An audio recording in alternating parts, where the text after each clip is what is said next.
Right, so what we're looking at right here is a leads and sales dashboard I've created for a construction company. Um, but before we go too much into detail on this, I'm going to show you the Sheets file that is actually connected to this. And I'm going to explain you a little bit more about that. So right here, we got the Sheets file that is connected to the dashboard.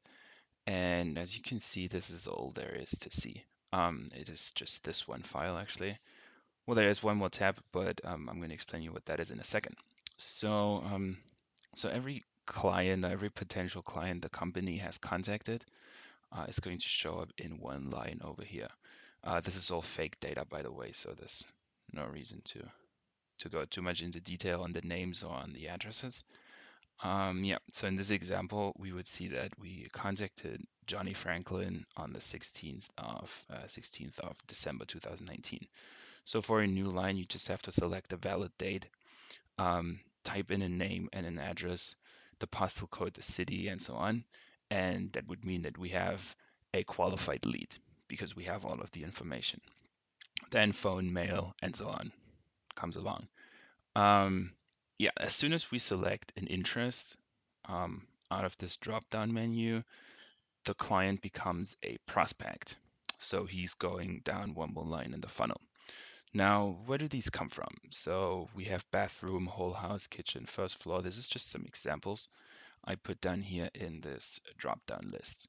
So as you can see right here, we have whole house, kitchen, bathroom, all of the items that we had in the drop-down list. So if I wanted to add one more or delete one, I would just have to do that here. So let's say we would like to add a basement as an interest. I can now select basement as well. So it's pretty simple to just change these. For the next one, that's the referral channel. So where does the customer come from? There's just a couple of examples, Google House, LinkedIn, Facebook, and so on. So that's the ones I can select it from. And who was the sales agent? Who was actually in contact with that person? So we kind of know who's going to be the internal contact for this client as well.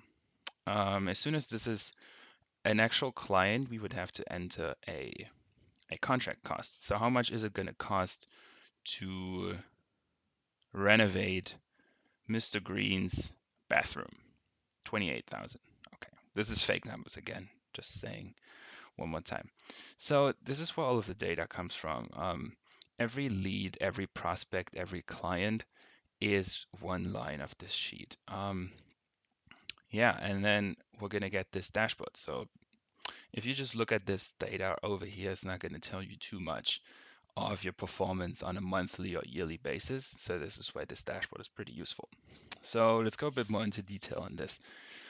On the top, you can see that the total sales in this selected period, this is just something you can change by yourself.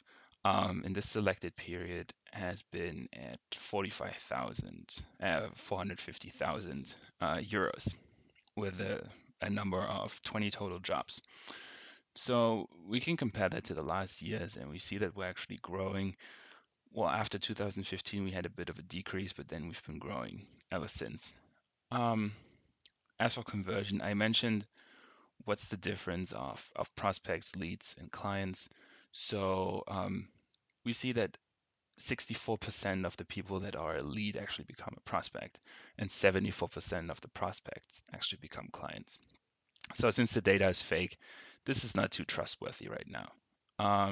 We can see the performance per sales agent. So Lopez is leading this with 5 jobs in this time frame and 120,000 euros of sales. If we want to go a bit more into detail in terms of where do our leads come from, we got the cities, we have the job types, we have the referral channels. It's all done here. This is also pretty easy to change. So if you would like to have some different information, um, that's not too much of a problem.